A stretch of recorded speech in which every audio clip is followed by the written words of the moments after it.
नमस्कार। कभी सोचा है कि जिंदगी में हम सब कभी ना कभी एक ऐसे चौराहे पे आके खड़े हो जाते हैं जहां समझ नहीं आता कि कौन सा रास्ता चुने।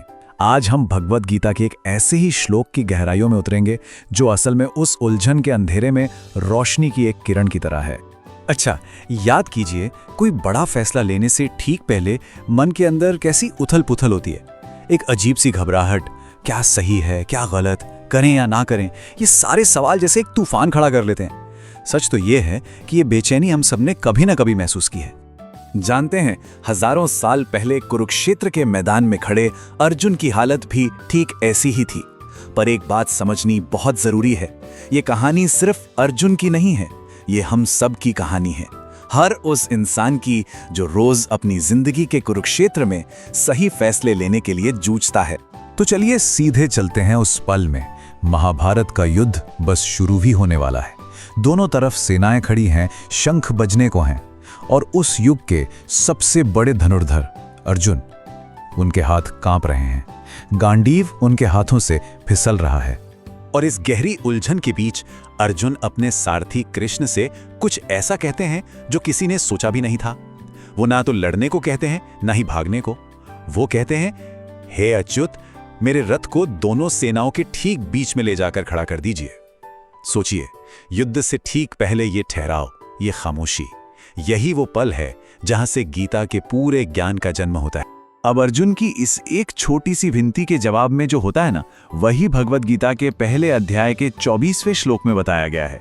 और यकीन मानिए, ये श्लोक सिर्फ एक घटना का जिक्र नहीं, बल्कि सही निर्णय लेने की कला का एक पूरा फॉर्मूला है। एवमुक्तो ऋषिकेशो गुडाकेशेन भरत सेनयोरुभयोर मध्ये स्थापयित्वा रथोत्तमम्। अब देखिए, इसका सीधा सा मतलब तो यह है कि अर्जुन के ऐसा कहने पर भगवान कृष्ण ने उस बेहतरीन रथ को दोनों सेनाओं के बीच में खड़ा कर दिया। पर असली खजाना तो इसके शब्दों में छिपा है। यही शब्द इस साधारण सी घटना को असाधारण बना देते हैं। यहां कृष्ण को सारथी या चैरियटियर नहीं कहा गया, उन्हें कहा गया है ऋषिकेश। ऋषिक यानी हमारी इंद्रियां, और ईश यानी स्वामी, मतलब इंद्रियों का स्वामी। ये एक बहुत ही गहरा इशारा है। कृष्ण सिर्फ रथ नहीं चला रहे, असल में वो हमारे मन, बुद्धि और पांचों इंद्रियों को कंट्रोल करने वाली शक्ति है। और वहीं अर्जुन के लिए शब्द इस्तेमाल हुआ है गुडाकेश। गुडाका मतलब नींद यानी अज्ञान। तो गुडाकेश वो है जिसने अज्ञान की नींद पर जीत हासिल कर ली हो। अब यहां सबसे मजेदार बात यह है कि जो इंसान इतना जागा हुआ है, इतना ज्ञानी है, उसे भी एक बड़े फैसले से पहले स्पष्टता के लिए एक गुरु की जरूरत पड़ती है। मतलब उलझन किसी की भी जिंदगी में आ सकती है। चलिए इसे और भी आसानी से समझते हैं, बिल्कुल शब्द दर शब्द। एवमुक्तो मतलब इस तरह कहे जाने पर। किसने कहा? गुडाकेशेन यानी अर्जुन ने। किससे कहा? ऋषिकेशो यानी ऋषिकेश से, इंद्रियों के स्वामी से। और उन्होंने क्या किया? सेनयों उभयो मध्य, दोनों सेनाओं के बीच में रथोत्तमम, उस श्रेष्ठ रथ को स्थापित्वा, खड़ा कर दिया। देखा कैसे हर शब्द एक पजल के टुकड़े की तरह जुड़कर पूरी तस्वीर बना रहा है। तो ये तो हुआ शब्दों का मतलब, लेकिन अब चलते हैं इसके गहरे दार्शनिक मतलब की ओर। क्योंकि भगवद गीता सिर्फ लड़ाई की कहानी नहीं है, ये जिंदगी में सही फैसले लेने का एक मैनुअल है। रथ को ठीक बीच में खड़ा करना, ये संघर्ष से भागना नहीं है, बिल्कुल नहीं।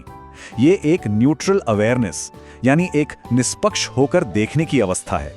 किसी भी प्रॉब्लम को सॉल्व करने का पहला नियम यही है, उसके बीच में खड़े हो जाओ और उसे बिना किसी डर या तरफदारी के देखो। तो अब सारी कड़ियों को जोड़ते हैं। कृष्ण यानी ऋषिकेश हमारी अपनी ही विवेक बुद्धि, हमारी हायर इंटेलिजेंस है। ये रथ हमारा शरीर है। और अर्जुन हम सब हैं, हमारी आत्मा, हमारी चेतना जो फैसला लेना चाहती है। तो गीता का पहला पाठ क्या है? समाधान तभी मिलेगा जब हम समस्या के बीच में खड़े होकर उसे पूरी तरह से समझेंगे। अब आप कहेंगे कि ये तो हजारों साल पुरानी बात है, इसका आज की दुनिया से क्या लेना देना? सब कुछ, चाहे करियर में दो रास्तों में से एक चुनना हो, परिवार और अपने सपनों में बैलेंस बनाना हो, या कोई बड़ा फाइनेंशियल डिसीजन लेना हो, ये ज्ञान हर जगह काम आता है। देखिए, हम फैसले दो ही तरीकों से लेते हैं। पहला है इमोशनल रिएक्शन, मतलब डर में, गुस्से में या भावनाओं में बहकर कुछ कर देना, और इसका नतीजा अक्सर पछतावा।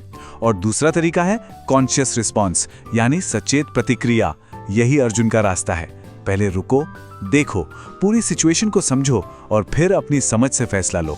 और सबसे कमाल की बात तो यह है कि हमारा प्राचीन ज्ञान आज की मॉडर्न साइकोलॉजी से कितनी खूबसूरती से जुड़ता है। जिसे गीता ऋषिकेश यानी इंद्रियों पर काबू कहती है, साइंस उसे एग्जीक्यूटिव कंट्रोल कहती है, और सेनाओं के बीच खड़े होने को आज ऑब्जर्वर माइंडसेट कहा जाता है ना कमाल? और ये विचार इतना शक्तिशाली है कि ये सिर्फ गीता में नहीं मिलता। कठोपनिषद में भी शरीर को रथ और बुद्धि को सारथी कहा गया है। पतंजलि योग सूत्र भी चित्त की वृत्तियों पर निरोध यानी मन पर नियंत्रण की ही बात करते हैं। मतलब साफ है, बिना कंट्रोल के सही एक्शन मुमकिन ही नहीं है। तो इस एक श्लोक से हमारी अपनी जिंदगी के लिए सबसे बड़ी सीख क्या निकलती है? चलिए इसे बहुत ही आसान 3 स्टेप्स में समझते हैं। सही काम करने का रास्ता इन 3 कदमों से होकर जाता है। पहला कदम है स्पष्टता, यानी सिचुएशन को साफ साफ देखो जैसी वो है। दूसरा कदम है नियंत्रण, अपने मन और इंद्रियों की लगाम अपनी समझदारी को सौंप दो। और तीसरा और आखिरी कदम है सही कर्म, भावनाओं में बहकर नहीं बल्कि ज्ञान और शांति के साथ एक्शन लो। तो इस पूरी बातचीत का सार क्या है? कृष्ण हमारी अपनी ही हायर इंटेलिजेंस हैं, अर्जुन हम हैं जो स्पष्टता ढूंढ रहे हैं। ये शरीर एक रथ है और बीच में खड़े होने का मतलब है न्यूट्रल होकर देखना। और जिंदगी की हर मुश्किल को हल करने का फॉर्मूला है स्पष्टता, जिससे आएगा नियंत्रण और उसी नियंत्रण से जन्म होगा सही कर्म का। अगर इस सारी सीख को एक लाइन में कहना हो तो वो ये होगी, जो जीवन की लड़ाई से पहले ठहर कर देख लेता है वही कर्म के बाद पछताता नहीं है। यही इस श्लोक का असली संदेश है। तो अब अपनी जिंदगी का अगला बड़ा फैसला लेने से पहले सवाल ये नहीं है कि क्या करना है, असली सवाल ये है कि क्या हम उस बीच में रुककर पूरी तस्वीर को साफ साफ देखने के लिए तैयार हैं? इस पर विचार जरूर कीजिएगा।